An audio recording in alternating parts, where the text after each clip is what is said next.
दिन के 12 बजे महात्मा गांधी सेतु के उद्घाटन समारोह को संबोधित करते हुए नंद किशोर यादव ने कहा, उत्तरी व दक्षिणी बिहार का लाइफलाइन आज फिर से जीवंत हो गया।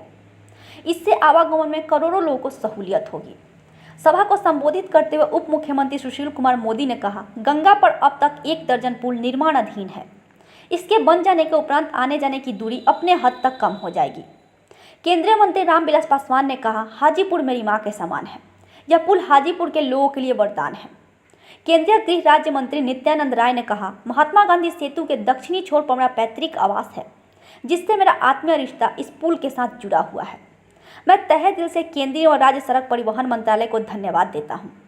दिल्ली से पुल का वीडियो कॉन्फ्रेंसिंग के माध्यम से रिमोट के द्वारा उद्घाटन करते हुए केंद्रीय पथ निर्माण मंत्री नितिन गडकरी ने कहा, यह देश का पहला पुल है जिसमें स्टील के सुपरहिट एक्टर में परिवर्तित करने का टेक्नोलॉजी अपनाया गया है। मुझे बिहार से आत्मीय लगाव है। पथ निर्माण मंत्री के साथ साथ मेरे जिम्मे MSME मंत्रालय भी है, जिसके तहत मैं बिहार के आर्थिक विकास के लिए हर संभव प्रयास करूंगा। उद्घाटन कार्यक्रम का समापन करते हुए मुख्यमंत्री नीतीश कुमार ने कहा, मैं तहे दिल से केंद्रीय और राज्य के पथ निर्माण विभाग के मंत्री एवं मंत्रालय के कर्मचारियों को धन्यवाद देता हूं और मांग करता हूं और आशा करता हूं पुल के पूर्वी लाइन को बनाने में तय समय सीमा 18 माह है, कम से कम समय में पूरा कर दिया जाए। सुषमा जी थी और मुझे उन्होंने आदेश दिया कि बांग्लादेश में जो प्रधानमंत्री वो कहती है कि मुंगली पोर्ट का भी आप ड्रेजिंग करके काम पूरा कर दो।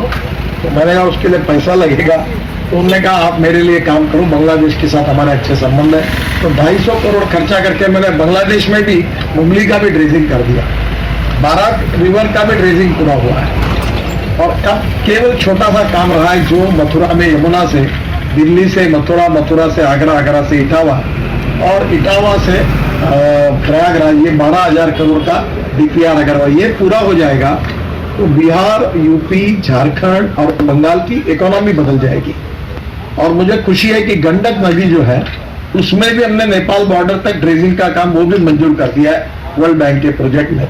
और मैं ये चाहता था कि समुद्र जैसे MPBS सी प्लेन जो पानी पर उतरते और जमीन पर उतरते हैं वो चालू हो जाए और पटना में उसका रिवर पोर्ट बने और ऐसे 40 रिवर पोर्ट और 4 मल्टी मॉडल हब हमने बनाने का निर्णय किया था।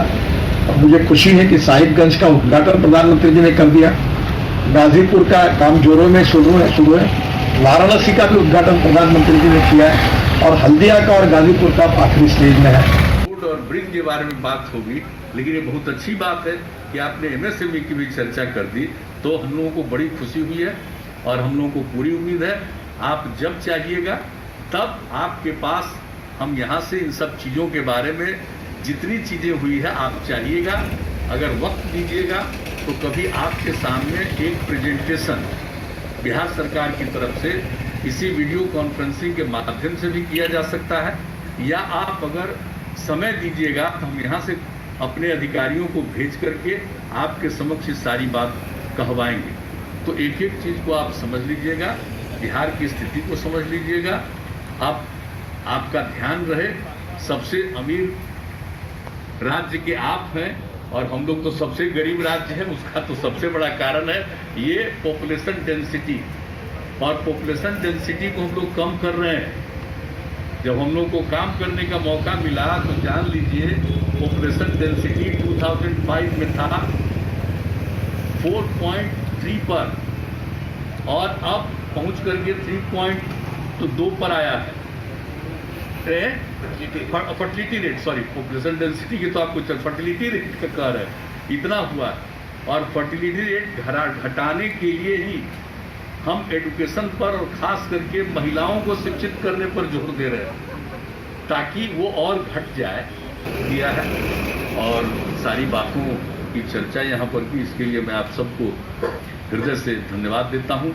और जितने भी केंद्रीय मंत्री और हमारे सभी साथी जो हैं, राज्य के माननीय मुख्यमंत्री जी, माननीय हमारे पथ निर्माण मंत्री जी और अन्य सभी जनप्रतिनिधिगण जो उपस्थित हैं, मैं उन सब लोगों को हृदय से धन्यवाद देता हूं और अपनी बात समाप्त करता हूं। पटना से दीपक कुमार की रिपोर्ट।